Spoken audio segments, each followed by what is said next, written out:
మనము sanction చేయించుకొచ్చిన project ఈ ఊర్లో ప్రతి రైతుకు నీళ్లు తెచ్చే ప్రాజెక్టుని 2000 కోట్లతో ప్రారంభించిన ఆ ప్రాజెక్టుని గత ప్రభుత్వం సర్వనాశనం చేస్తే మొన్న జరిగినటువంటి కేబినెట్ మీటింగ్ లో ముఖ్యమంత్రి గారు ఆర్టీఎస్ రేటు కెనాల్ని కొనసాగించాలని చెప్పి మళ్లీ ఆమోదం చేసేందుకు చంద్రబాబు నాయుడు గారికి మా కరిమెట్ల నుంచి మా యొక్క రైతుల సమక్షంలో ఈ రోజు వారికి మరొక్కసారి పాదాభివందనం ధన్యవాదాలు తెలియజేస్తున్నాం. మరి ప్రాజెక్టులు ఆపిన వాళ్ళు రాయలసీమ ముద్దు బిడ్డలా, ప్రాజెక్టు కొనసాగించి ప్రాజెక్టు చేసిన వాళ్ళు రాయలసీమ ముద్దు బిడ్డలా? అందుకే నేను ఎన్నోసార్లు చెప్పాను, విధ్వంసం తప్ప ధ్వంసం చేయడం తప్ప ఈడున్నటువంటి మా అక్కలు చెల్లెళ్ళు, మా అన్నలు తమ్ముళ్ళు, మా రైతు సోదరులందరూ మీ గుండె చప్పుడు ప్రతిరోజు మీ బాధ ఏమంటే మీ ఇంటి దగ్గర పోతే ఒక చుక్క నీళ్లు ఉండవు, పొలాలకు పోతే రైతులు సక్రమంగా సాగునీరు అందదు.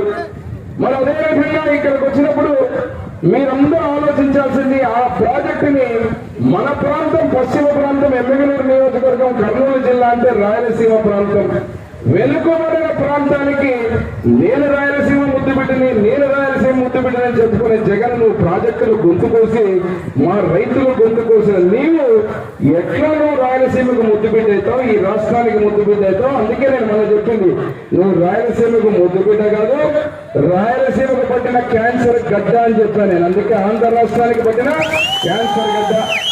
మరి ఎందుకు ఇది పదే పదే చెబుతున్నానంటే మొన్న చూశారు, ఈ పార్టీ అధికారంలో ఉన్న రోజున మద్యం కుంభకోణం కోట్ల మంది జీవితాలు ఈరోజు సర్వనాశనం చేశారు. ఇష్టం లేని కనీసం మన ఇంటికి మంచినీళ్ళు దాపలేదు, కానీ ఎక్కడ కూడా ఒక చుక్క గ్రామాల్లో ఏమి దాపారు అంటే వీళ్ళు మందు మాత్రం ఇష్టం లేని మందును పోసారు. అది కూడా ఆ మందుని ఇష్టం వచ్చినట్టు పోసి పోసి పోసి ఆఖరికి వ్యసనం ఎవరికైతే ఉందో అలవాటు, ఆ వ్యసన పరుల యొక్క లివర్లు కూడా తాకట్టు పెట్టి డబ్బు తీసుకొచ్చారు.